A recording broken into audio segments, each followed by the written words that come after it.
Ayan na, mga kababayan, nakakita na po ng katapat si Auntie Claring. Ha? Hindi na po nakapag-figure si Congressman Leandro Leviste, mga kababayan, sa pagiging fake news queen ni Auntie Claring. Nagsampa na po ng kaso si Congressman Leandro Leviste, mga kababayan, laban kay Auntie Claring. O ito po ang video, panoorin po natin, napakalaki po ng danyos na babayaran ni Auntie Claring, mga kababayan. Sa araw-araw na ginawa ng Diyos, kagagawa ng fake news nitong si Auntie Claring sa wakas. Nakakita rin ng katapat at meron ding pumatol sa kabaliwan ni Auntie Claring, mga kababayan. Mahaba-haba ho itong video na ito. Panoorin po natin. Sinungkit ko po ito, mga kababayan, mismo sa social media account o Facebook page ni Congressman Leandro Leviste. Panoorin po natin. Pero bago ko po simulan, magkikisuyo po muna sa mga hindi pa po nakasubscribe. Baka naman. At huwag niyo rin po kalimutan, paki-like at paki-share po nitong ating video para malaman ng ating mga kababayan ang ganap sa ating bayan, lalong-lalo na kay Clarisang Palengkera. O eto na, panoorin na po natin.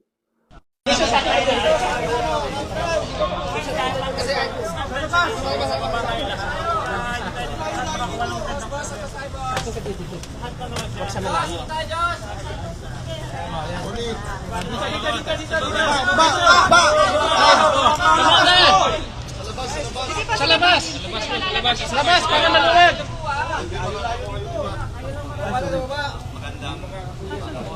Susok ba? Uy, naka-off yung mic. Tayo po ay may nakatuan naman pagkatapos po para sa habang talakayan. Unang-una tayo ay narito ngayon sa Manayan Regional Trial Court para mag-file ng kaso laban kay PCO Undersecretary Claire Castro dahil sa kanyang libelous statements tungkol sa aking solar business. Hindi ko po binenta ang prangkisa dahil wala akong kumpanyang may prangkisa na binenta ko. Ang binenta kong kumpanya ay walang prangkisa. At hindi ko naman pong nais na masaktan si Yusek Claire Castro, ngunit kailangan ko lang pong depensahan ang aking pangalan dahil ilang vlog na po siya tungkol sa akin at ayon po sa advice ng aking lawyer, maraming salamat po kay Attorney Topacio sa kanyang guidance. Napakarami pong grounds po of Attorney Topacio. Pagpaplanuhin natin pa po ang iba pang mga legal na hakbang in response to all of these libelous statements. Pero ang pangunahing pakay ko po ay depensahan ang aking pangalan at gusto ko pong linawin. Ito po ay under the civil code na ang principle po nito, kung ikaw ay may ginawang isang bagay na naka-injure ng isang tao, ng kapwa-tao mo, you are liable to pay for damages. Hindi po nais ipakulong si Yusek Claire Castro, ngunit gusto namin siyang panagutin. Unang-una, sapagkat may ginawa siya mali para sa aming opinion, at pangalawa, to vindicate yung good name and reputation of my client na expression. Yes, but that is not absolute. Ito po ay hindi lamang exercise ng freedom of expression ng isang journalist o isang pangkaraniwang mamamayan. This is a targeted attack against Congressman Leviste for being a critic of the government. Kitang-kita po natin yung pattern. Inumpisahan po ni Ombudsman Boyeng Demulla, na alam po naman natin na utang niya ang kanyang pagiging ombudsman sa pamimilipit at pagbabraso ng Malacanang. Nilabas yung maling issue na binenta daw yung prangkisa. at sinundan niya ito bilang spokesman ng presidente. This is a directed and targeted attack to destroy the reputation of a legitimate government critic na nakakasakit na ang kanyang mga expose laban sa Pangulo in the exercise of his duties as elected public official at membro ng lehislatura, na ang role po, ang primary role ng lehislatura in making laws is to safeguard public funds. Ginagampanan lamang po ni Congressman Leviste ang kanyang role to safeguard public funds sa pamumurakot. Dahil po dyan siya ay siniraan. Hindi na po exercise siya ng freedom of expression. That is a malicious Press attack. ko na lang tayo. Yes. Para makapag-file na kayo. So, File na lang tayo. gusto ko lang pong linawin na we'll have more time. Yes, to yes, respond. yes. Pero ang nais ko lang pong linawin ay nothing personal against anyone in government. Ayaw ko pong masaktan si Yusek Claire Castro at hindi ko po din kaaway ang administrasyon. Sila po ay nagpahayag tungkol sa akin, kaya ngayon po ako po ay sumasagot. At kaya po hindi namin ngayong araw sinasampahan kay Yusek Claire Castro ang isang criminal case dahil sa tingin ko mananalo tayo, pero maaawa naman po ako kay Yusek Claire Castro kung siya po ay kaagad makulong. Sa tingin ko po, ang ating unang hakbang ay isang civil case. At ito po ay for 110 million pesos in damages na sa tingin natin po, we will win po this case. Maraming salamat. Thank you. Espinet po ito na Espinet. Espinet. Solar panel fire. Nakikisuyo lang po. Pasensya na po.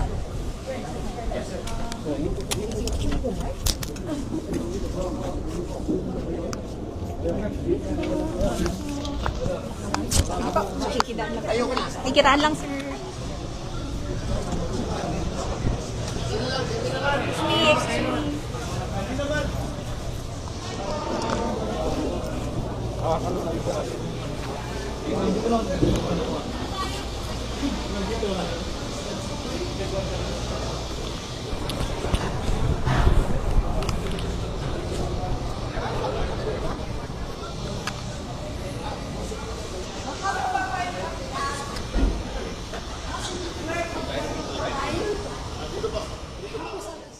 Nako po, 110 million pesos.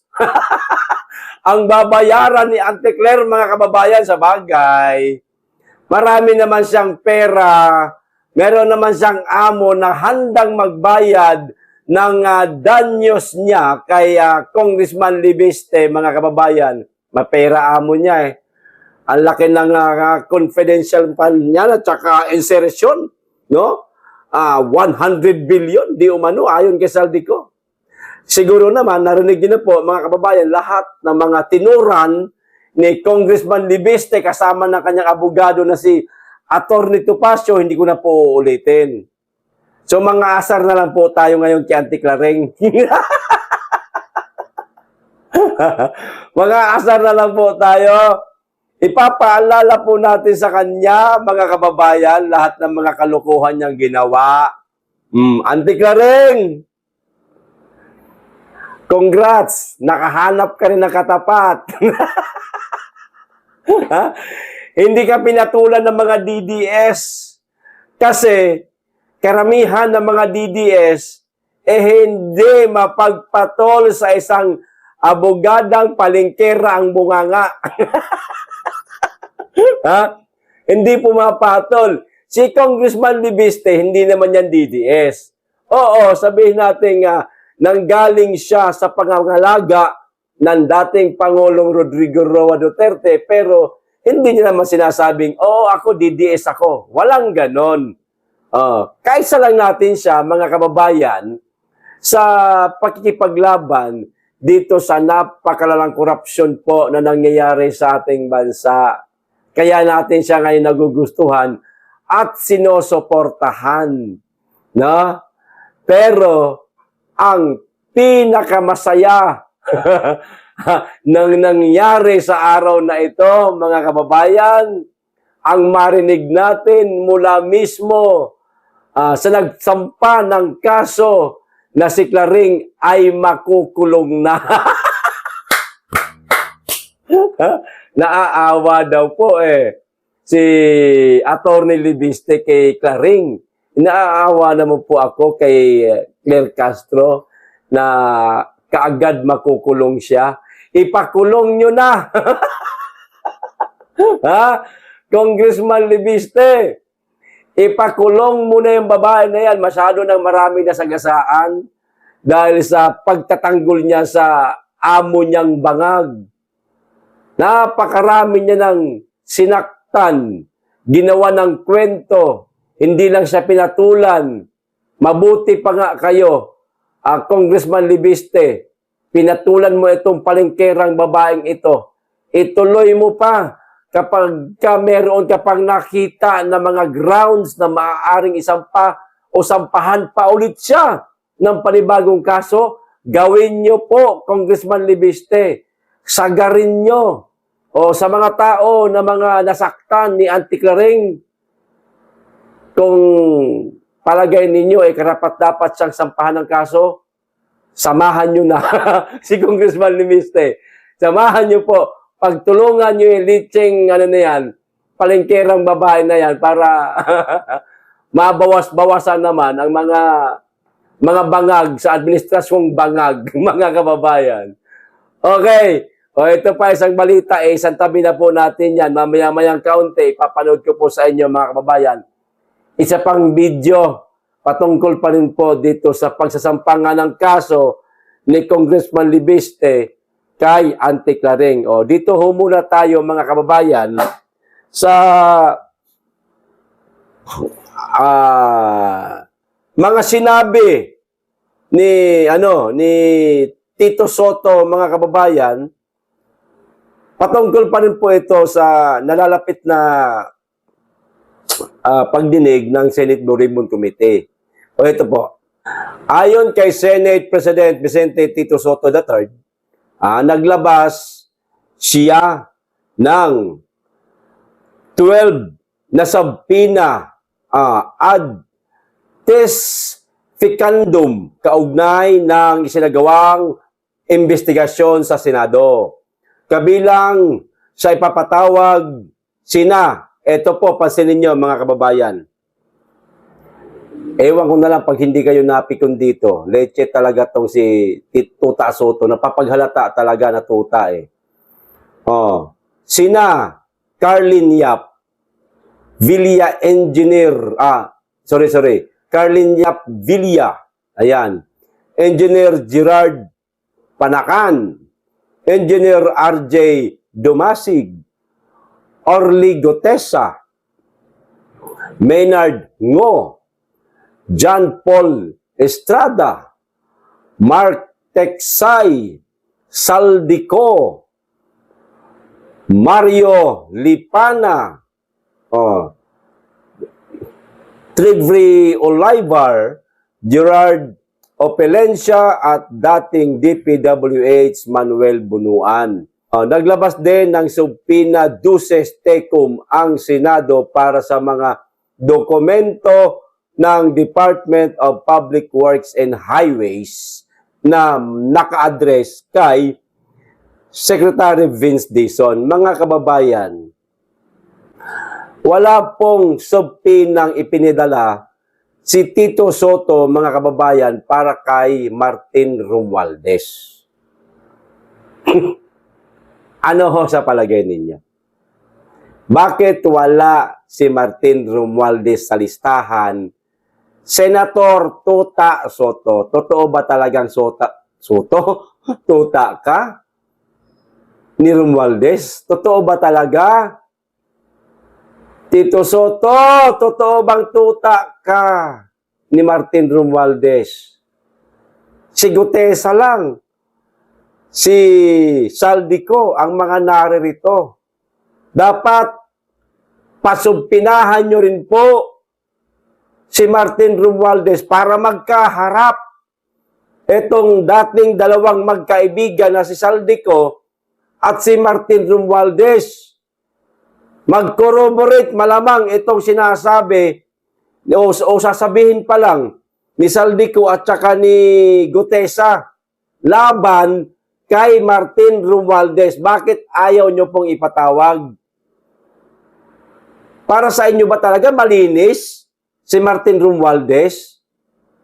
Anak na, napakarami na pong nagsasabi. Senator Tuta Soto, pasensya na po kayo kung natatawag po namin kayong tuta. Eh, napapaghalata naman po eh. Kumanta na si Gutesa, kumanta pa si Saldico, na si Martin Romualdez ay sabwat, isa sa mga mastermind. Nagkamal din ng limpak-limpak na salapi.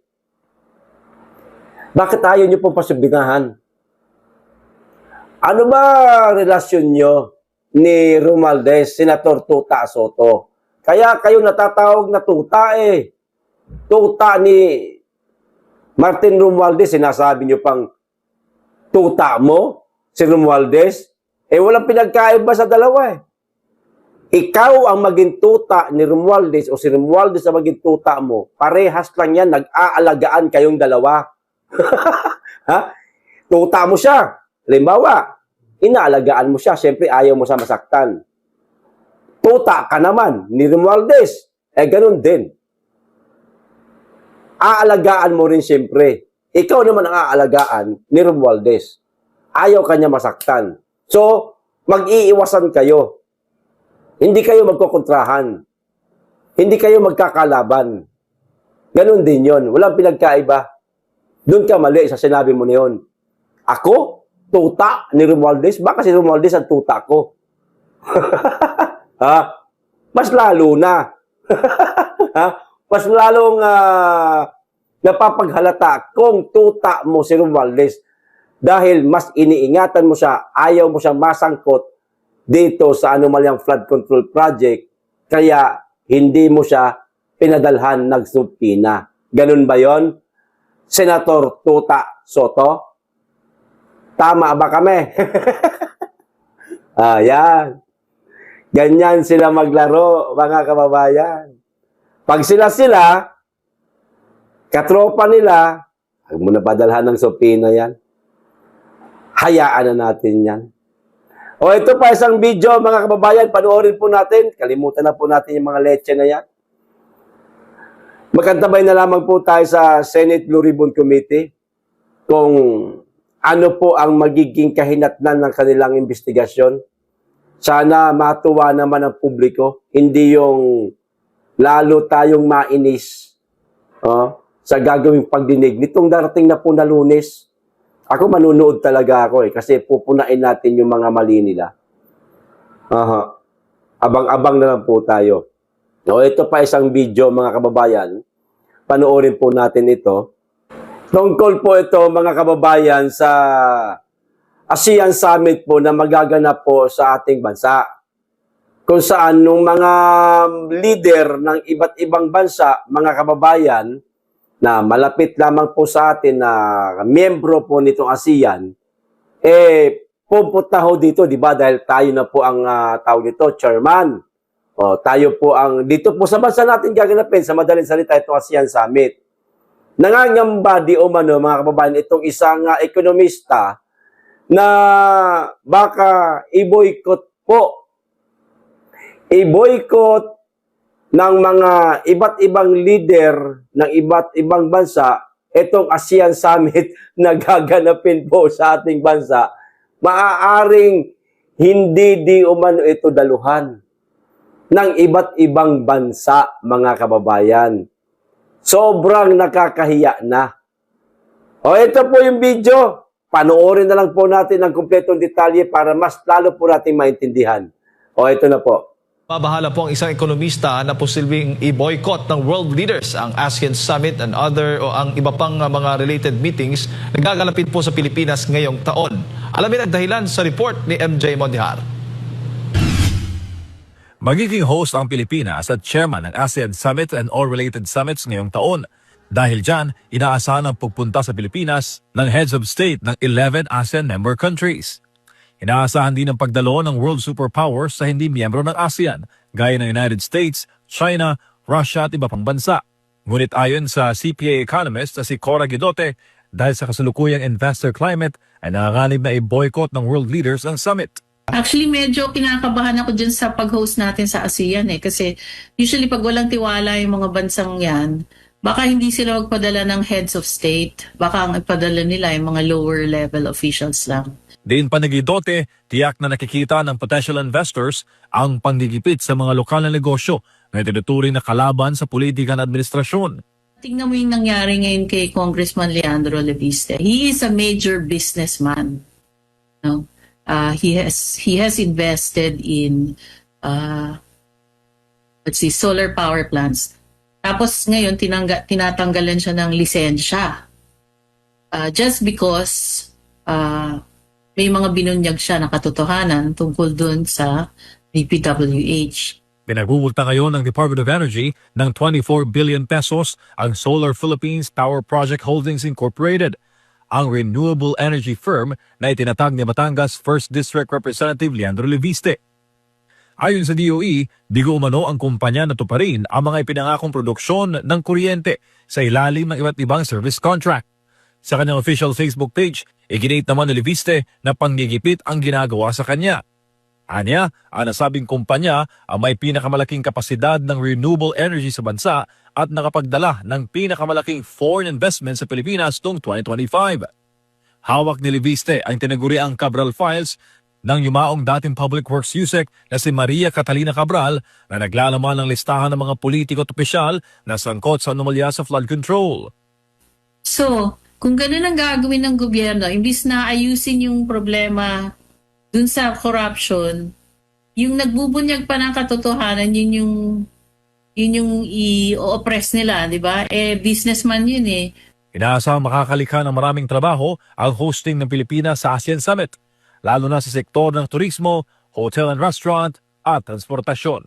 So isipin ng ibang businessmen, naku, pag kinontra mo pala yung gobyerno, matatanggalan ka ng business. Ganon. So it's very arbitrary. Kumbaga parang, pag naisipan namin tanggalin yan, tatanggalin namin. Maski walang katuturan. So yun ang nakakaapekto ng confidence ng mga investors. Yan ang nakakahiyang ganap, mga kababayan, sa Pilipinas kapag hindi po dumalo yung iba't ibang leader po ng ASEAN, mga kababayan. Siyempre, iimbitahan ni Marcos yan. Dito kayo, pumunta kayo sa bansa, meron nag-uusap-usap tayo patungkol sa ekonomiya ng ating mga bansa, magtulungan tayo para lahat tayo sabay-sabay na bumangon. Sa madaling salita, mambubudol na naman si Bangag. Yung pambubudol niya, mga kababayan, hindi lang sa mga Pilipino, kundi sa iba't ibang leader po ng ASEAN.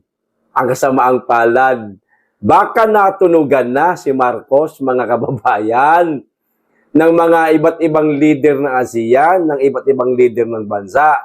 Natunugan na siya. Mambubudol yan Binudol niya nga yung kapwa niya Pilipino. Binoto pa siya. Tayo pa kaya?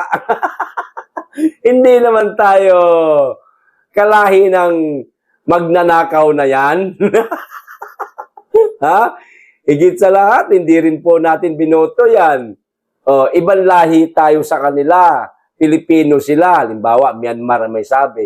Halimbawa, Cambodia ang may sabi. Eto ang bansa natin. Bubudulin lang tayo niyan. Huwag na tayong pumunta sa ASEAN Summit. Nakakahiya ho yan, mga kababayan. Kauna-unahan na nangyari po yan sa ating bansa. Na tayo ang host, tayo po ang chairman, sa ating bansa po gaganapin, sa Administrasyong Marcos, hindi dumalo ang mga ASEAN leader. Binoykot ang ASEAN Summit na gaganapin sa Pilipinas. Sino presidente? Bongbong Marcos. Dahil ganyan po ang ugali ng ating presidente, binoykot. Nakakahiya po tayo. Buong mundo. Hindi lamang po sa ASEAN. Ako, pinapanalangin ko pa nga na sana mangyari yan kahit man lang 3 hanggang 5 na mga ASEAN leader wag pumunta sa bansa. Di bali ng iba, pumunta sila. Basta meron lang, parang majority lang. Majority yung hindi pumunta. Kaysa sa mga pumunta. Para maramdaman ni Marcos ang kahihiyan buong mundo. Na ngayon, parang nagbubulag-bulagan siya sa mga kahihiyan na yan patungkol sa maanumalyang flood control at korupsyon na nangyayari sa ating bansa. Nagbubulag-bulagan siya kahit alam na ng mga malalaking leader ng buong mundo ang nangyayaring korupsyon sa ating bansa. Oo, nagbubulag-bulagan siya. Sana itong ASEAN Summit na ito na ang makapagpagising kay Marcos. Sa kahihiyan, bumaba na lang siya. Sana lang naman. Di ba, mga kababayan? O, ito pa isang balita. Tungkol po ito, mga kababayan, sa ICC. Aba, akala ko ba konkreto na yung kanilang mga ebidensya? Akala ba natin, mga kababayan, solido yung mga ebidensyang hawak nila na mula kay Trililing, na mula kay Dilima, at kung sino-sino pa ang nagpadala ng ebidensya doon sa ICC, bakit ngayon? Mismong taga-ICC po, mga kababayan, ang nanawagan sa PNP. O, ito ang balita. Sabi ko nga sa inyo bulok niyang ICC na yan Nanawagan ang International Criminal Court o ICC sa mga tauhan ng Philippine National Police, PNP, na tumistigo laban kay dating Pangulong Rodrigo Duterte. Huwag na po natin basahin lahat yan. Mauunawaan naman po natin ICC, hinimog, PNP, tumistigo laban kay Digong. Patungkol po ito, mga kababayan, sa war on drugs ng dating Pangulong Duterte. Nanghihimok na sila ng mga active personnel ng Philippine National Police at kahit siguro mga retiradong kapulisan na mga kababayan na naabutan ang pagiging presidente ni Pangulong Duterte, lalong-lalo na yung kanyang war on drugs na ipinatupad niya sa ating bansa. Kasi hindi po konkreto ang mga ebidensyang hawak ngayon ng ICC. Yan lang po ang tingin ko. Hindi konkreto. Hindi nila maaakusahan ang dating Pangulong Duterte ng napakataas na kaparusahan para manatili ng mahabang panahon dyan sa ICC hanggang sa kanyang kamatayan. Wala silang nakikitang malalim na dahilan, ebidensya para magdiin kay dating Pangulong Duterte para makulong ng mahabang panahon, mahabang taon, maraming taon dyan sa ICC. Wala. Kaya nga nangihimok sila mga PNP, kayong mga PNP na mga active personnel, kahit hindi na active personnel, kahit kayo retirado na, kayo po mismo ang nakakaalam kung paano pinatakbo ng Pangulong Duterte ang bansa natin nung siya pa ang presidente. Kung paano niya ipinatupad itong war on drugs at paano ito nakatulong sa ating lahat. Kayo po mismo, mga active personnel ng PNP, hinihikayat kayo ng ICC. Pumunta kayo ng ICC. Sabihin niyo ang totoo. Na ang war on drugs ng dating Pangulong Duterte, pinakinabangan niya ng maraming Pilipino. Ang nasagasaan niyan, yung mga kartel ng mga polboron, mga pusher ng mga polboron, yan ang nasagasaan niyan. Hindi ang mga publiko. Maaaring yung mga nagpipinance ngayon dyan sa ICC, ay yung mga nasagasaan ni dating Pangulong Duterte na mga kartel. Maaari. Kasi nasagasaan sila, talagang bumagsak yung negosyo nila noong panahon na yun. Lugi, ika nga. Kayong mga active personnel, kung pagbibigyan ninyo ang kahilingan ng ICC na tumistigo kayo. Sabihin nyo lang yung totoo. Kung paano napaganda ang bansa noong panahon ng Pangulong Duterte nung ipinatupad niya itong kanyang war on drugs. Sabihin nyo totoo. Huwag yung magsasalita kayo na ididiin ninyo ang dating Pangulo na samantalang alam nyo kung paano natuwa ang publiko sa ipinatupad ng dating Pangulong Duterte. Naging malaya tayo nun. Maglakad. Saan mang panig ng Pilipinas. Yung mga anak ninyo, mga madam at sir na mga kapulisan, hindi na kayo nangangamba kahit abutin sila ng 10 oras ng gabi sa kalsada kasi alam ninyo na ligtas na makakauwi ang inyong mga anak, inyong asawa dahil sa ipinatupad ng dating Pangulong Duterte. Yan ang sabihin nyo sa ICC. Imbis na ang hinahanap nila magdidiin sa kaso sa dating Pangulo, ang sabihin ninyo yung katotohanan na naging mabuti ang bansa, tumahimik ang bansa dahil sa pinatupad ng dating Pangulong Duterte. Okay yan. Sabihin nyo totoo. Huwag kayong magsisinungaling alang-alang sa pera. Ang pera nauubos po, mga madam at sir. Mauubos at mauubos ang pera. Pero ang pagsasabi ng katotohanan, kagalakan yan ng Allah. Di po ba? Hanggang dito lang. Maraming salamat. Mag-iingat kayong lagi at higit sa lahat. Mahalin po natin ang Pilipinas.